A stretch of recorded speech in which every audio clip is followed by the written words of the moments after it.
A History of Role-Playing Games in 101 Objects, Chapter 7, the 1990s. It is a time of change in the role-playing game industry. The 1990s was a very significant decade in the history of role-playing games. For one thing, some of the major players of the 70s and 80s didn't survive the decade. There were other major changes in the kind of games people played, and also perhaps in the kind of people who were playing. And in fact, that's a point we're going to touch on very briefly first with our next object. That's object number 58, Vampire the Masquerade. Now, this is a supplement from Vampire the Masquerade. We don't actually have a copy of the first edition rulebook in stock at the moment, but there was a lot of material put out for Vampire. So it's sort of typical of the Vampire the Masquerade artwork, actually. Heavy use of monochrome, very dark, very gruesome at times, very bloody, and rather adult. And Vampire the Masquerade, which was a modern day sort of a horror role-playing game, in that it dealt with vampires and so on, and its sister games like Werewolf the Apocalypse were sort of horror. It wasn't horror in the conventional sense where heroes were fighting against evil vampires, because you were the vampire. And because of this, I think it appeals to a very different kind of player, perhaps had never looked at role-playing games before. It was very much wasn't your dad's or your granddad's role-playing game. It wasn't going down into a dungeon, killing monsters and getting the treasure and rescuing the princess. It was, subtle intrigues amongst clans of vampires. Very applicable to live action, and there was a big live action scene that came out around the time based around Vampire. And yeah, an entirely new type of gamer came into the industry. The sort of, I don't want to use stereotypes too much, but they were the kind of person who dressed in black a lot. Let's just leave it at that. Goths, nothing wrong with being goth. I noticed I'm wearing black today, but that's I'm not a goth. And actually, I never played Vampire, but many people did. It was hugely successful. I remember back in the mid-90s, I was working selling role-playing games in a shop in Oxford, branch of Virgin, in fact, when Virgin, a whole chain of stores that sold nothing but games, mostly video games, but also role-playing games and war games. And I was in charge of the war games and role-playing games department. And Vampire was absolutely one of our big sellers, if not our biggest seller, strangely. I think it very much appeals to people who wouldn't have bought Dungeons and Dragons. And in fact, because of this, so Dungeons and Dragons at the time starts to be seen as maybe a little bit naff. The same people who are always playing Dungeons and Dragons are still playing Dungeons and Dragons, but perhaps whereas in recent years we've seen new people brought into the role-playing game hobby attracted to Dungeons and Dragons, that wasn't the case in the 90s. New people coming into the hobby in the 90s were increasingly attracted to other games, and foremost amongst these was Vampire. The other genre that was big in the 90s was Cyberpunk. So I'm going to show you for Object 59 a supplement for the Cyberpunk role-playing game. This is live and direct. We don't have a copy of the original box set in stock at the moment. Cyberpunk, I think, actually came out in the late 80s, but was big for the 90s. And I think you associate Cyberpunk in terms of books and films and so on with the 90s above anything else. And people wearing long black. I used to wear a long black leather coat. Although I think it was probably actually in the 2000s, probably 2000 when I bought my long black leather coat. But anyway, mirror shades. Cyberpunk was a big thing. I think it possibly looks quite naff looking back now. I think Cyberpunk has aged well somehow. Some people, of course, didn't want to play straight Cyberpunk. They wanted to have a bit of fantasy with their Cyberpunk, and for them, Shadowrun was the perfect game. So object number 60, again, we don't have the core rulebook in stock, but this is one of the earlier supplements for Shadowrun. Paranormal Animals of North America. Now, Shadowrun was Cyberpunk but with added fantasy races. So orcs and elves and trolls and so on in a cyberpunk setting, which is one of those settings that you think, well, yeah, that's a sort of novelty. Yeah, some people will buy that, but it won't be a huge success. If you thought that about Shadowrun, you would be really wrong. Shadowrun was massively successful, and is still going. The 6th edition came out last year and has been is a big seller for us in the shop. So 6 editions of Shadowrun, hugely popular, has outlasted the company that originally released it, which was FASA, who started out doing Traveller stuff, and then Battletech, and did the Star Trek role-playing game and the first Doctor Who role-playing game. But Shadowrun was probably their biggest success. Yeah, with a lot of quality material put up for Shadowrun. I never played it. I always have a bit of a sense of guilt with Shadowrun, because I remember when, in the later part of my time working at Virgin, there was a guy that used to come into the shop every week. It was probably only about 15, and he'd come and ask us, is there anything new for Shadowrun? And we'd say, no, sorry. Because at that point, we weren't allowed to actually select what we ordered for the shop. Just sent down from head office, is the way Virgin worked. Earlier, the buyers in each shop had control, and you could buy what you wanted. But by this point, Virgin had changed their mind, and you were told what to stock. And there wasn't much Shadowrun that we were allowed to stock for whatever reason, because clearly there was a market for it.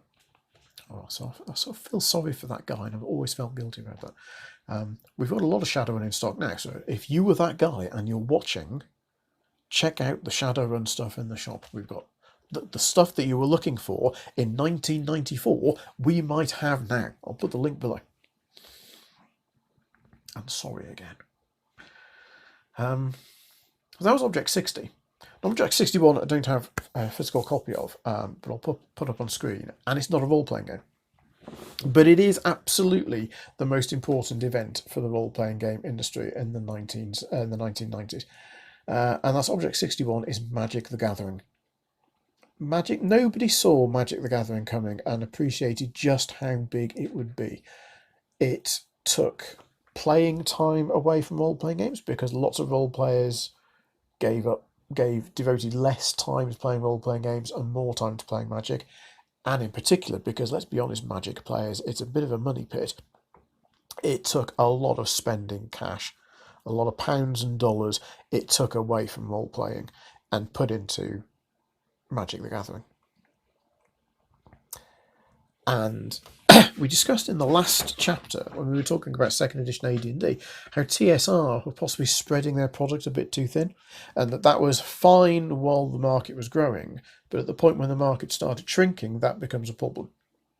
And that's exactly what happened with TSR.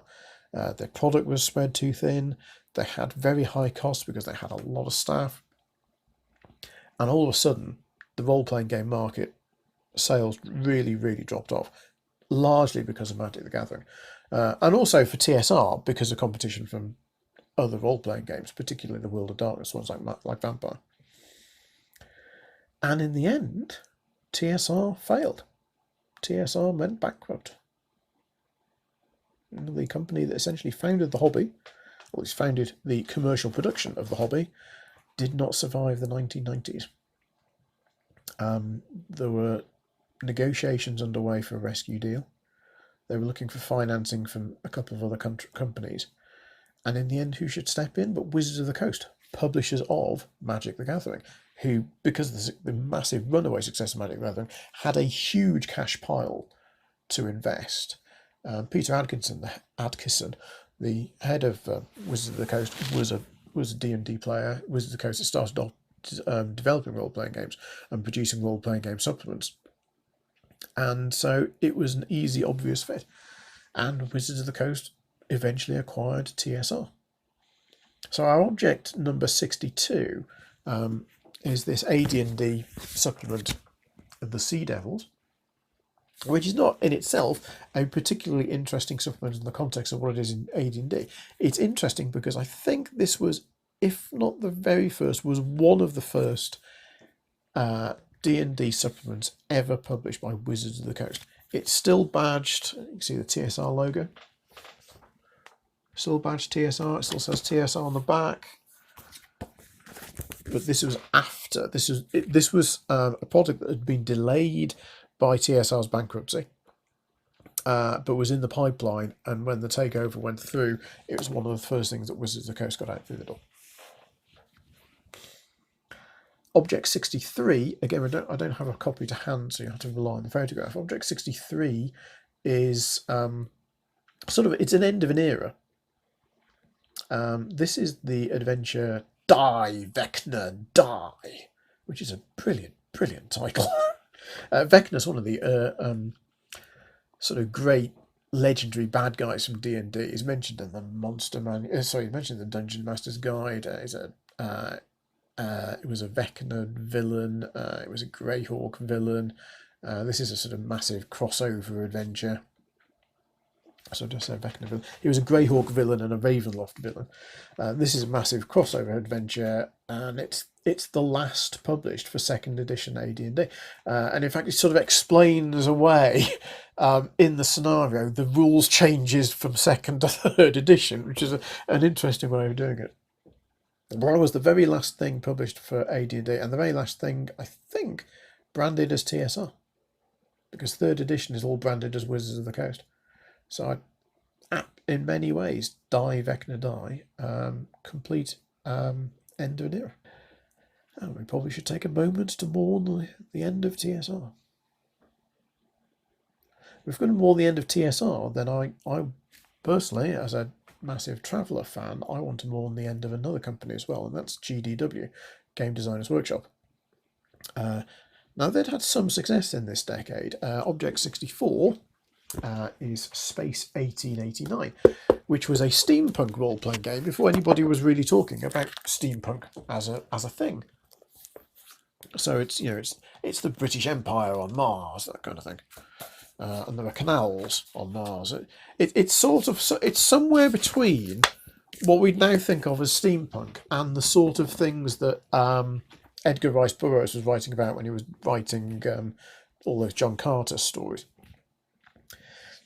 And it was very, very successful, very, very popular. Frank Chadwick was the designer, the long-time GDW staffer who'd done some of their war games going back. And yeah, for Space 1889 was pretty successful. They'd also gone through a couple of further editions of Traveller. The current one was Traveller the New Era. This is Object 65. It's actually the very nice boxed deluxe set. If I do a little bit of an unboxing. That includes a couple of maps and supplements pieces, and the main core rulebook, as the Traveller the New Era core rulebook. It wasn't hugely popular with existing Traveller fans. Traveller the New Era, I quite liked it, and I've run a couple of Traveller the New Era campaigns. It changed the rule system completely. It used their Twilight 2000 rule system, also used in Dark Conspiracy, also used in 2300 AD, which is very good if you're doing very combat-heavy role-playing games, which I think a lot of Traveller people do, and a lot of Traveller people don't. There's a sort of split with Traveller. If you wanted to run a military-type Traveller campaign, I think the New Era rules work pretty well.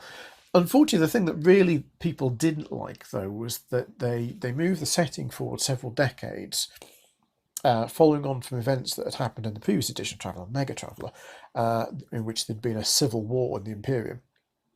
And at the end of the Civil War, a super weapon is released, which is sort of a sentient computer virus, which essentially reduces all of interstellar civilization to barbarism, practically.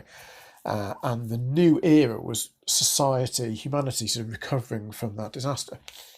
And that was so different as a setup to what Traveller had always been that a lot of people just didn't like that setup. It wasn't as successful as Traveller had been.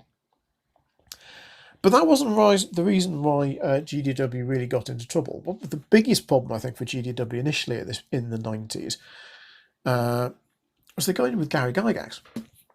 Gary Gygax went to GDW with a new role-playing game called Dangerous Journeys, or Gary Gygax's Dangerous Journeys. This is one of the supplements for it, Epic of Earth. The idea was that Dangerous Journeys was going to be what is originally called Dangerous Dimensions. We'll come to why they changed in a minute. The idea was that it would be a series of different genre games using the same rule system, and it would start off with a fantasy system, a fantasy game which was called Mythos, and it did. But TSR, still TSR at the time, didn't like the fact that it was called Gary Gygax's Dangerous Dimensions because they thought the initials DD sounded too much like D and D. So GDW changed the name to Dangerous Journeys. But then after that, TSR didn't like the fact that they thought the rules were too close to first edition AD&D, which of course Gygax had written. So they sued. TSR sued GDW. And the legal case went on for quite some time. I think at different stages, TSR thought they were winning, then GDW thought they were winning. And the problem was, though, for GDW, not a big company by any means. And the people around the company were the people who wrote material. And it meant that management at TSR, rather than devoting their time to writing and editing new material for their different role-playing games, and by this time they have got rather a lot of role-playing games out there, are devoting their time to coping with this court case. In the end, they sort of had to surrender, and GDW settled out of court with TSR, agreed to stop publishing Dangerous Journeys, and actually even handed over all of the stock of product that they had to TSR, which I think just pulped it. So TSR never released any Gary Gygax's Dangerous Journeys. And that was the end of that. GDW actually carried on for a bit after that, and they did have some successes as well. Space 1889 and the odd success with things like Dark Conspiracy and some of the Travel in the Near Era stuff. They also got a bit of a break when they wrote a source book for the first Gulf War, for Operation Desert Shield and then for Desert Storm, which on the face of it looks like a sort of supplement for Twilight 2000, but sold phenomenally well to people who just wanted some background on the military equipment being used in the war, and it made the bestsellers list. They didn't have any other product that was like this really, but it did give them an extra bit of cash when they desperately needed it, and probably helped them survive a little bit longer than they otherwise would have done. But ultimately, Games Design Workshop failed as well, and that was the end of that. So again, a moment's quiet contemplation to mourn Game Designers Workshop. And now we come to another company that didn't survive the decade, and that's ICE, Iron Crown Enterprises. They were doing some really good stuff. Now, ICE is, as you know, I'm a bit of a fan of ICE's MERP stuff, Middle-earth role-playing. They produced this really nice second edition of the rules, of the MERP rules, and they're producing a lot of really nice campaign setting material at this time, detailing areas of Middle-earth that Tolkien had never detailed, but doing it really pretty close to maybe what you think, well, he might have done. I probably have some creative differences with what they did in some of the areas, but for the most part, if you were running a Middle-earth campaign and your characters went somewhere that Tolkien never described, you could buy the MERP supplement and you would be fairly confident that it wouldn't seem completely anachronistic. Unfortunately, something happening in the 1990s is there's a new series of films for The Lord of the Rings in development. This is the Peter Jackson trilogy. And Tolkien Enterprises, which held the license from the Tolkien estate. So Tolkien Enterprises is not the Tolkien estate. People get those mixed up a lot. Tolkien Enterprises is not the estate of Professor Tolkien. It's a company set up to handle the rights that they acquired, that were acquired off Professor Tolkien for film and other properties like games, way, way back in the 1960s. And they realised that actually the license for gaming, the gaming license, if you like, for role-playing games, etc., for Middle-earth was likely to be worth a lot more than what they were getting from ICE, because of the films would make it that much more valuable. But they couldn't. But Tolkien Enterprises couldn't essentially get out of the deal that they had with. They couldn't get out of the license they had with ICE, unless they found an excuse.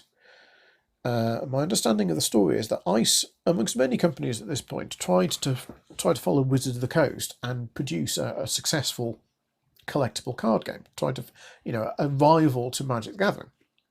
And they had a very good one, apparently, called, I'm not a collectible card game player, but, from people I know who are, that the Lord of the Rings or the Middle-earth collectible card game was a very, very good one.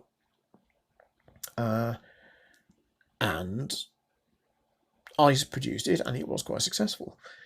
Unfortunately, the business model for collectible card games is very, very different to the business model for role-playing games in terms of where the cash falls. And it created huge cash flow problems for ICE, which meant that they defaulted on payment on a number of debts. And in order to sort of deal with this, they went into a particular form of voluntary liquidation under US insolvency law, which is pretty much a routine kind of thing to allow the company to sort of restructure and get their cash flow sorted. Unfortunately for ICE, going into that particular form of voluntary liquidation allowed, under the terms of the license, allowed Tolkien Enterprises to withdraw the Tolkien license from them. So they could no longer sell either that card game or MERP. They were just left with Rolemaster, which by this time was probably a little bit of an old-fashioned game that, was unlikely to succeed compared to either bigger role-playing games or role-playing games that were perhaps more fashionable, or role-playing games that had a license. And that essentially was the end of ICE. It's come back a couple of times in different incarnations. So there is an Iron Crown Enterprises right now putting out some really good stuff for Rolemaster and their other role-playing game, HARP, High Adventure Role-Playing. Actually, we got some of their stuff in this week. And they produce really, really good stuff. But my understanding is that the ownership is not at all related to the ownership of the original ICE. They just essentially acquired the rights to Rolemaster and HARP. So that was the end of ICE in its original form. Again, a moment to mourn ICE. So that was Object 67, and that's at the end of this chapter where we looked at the 1990s.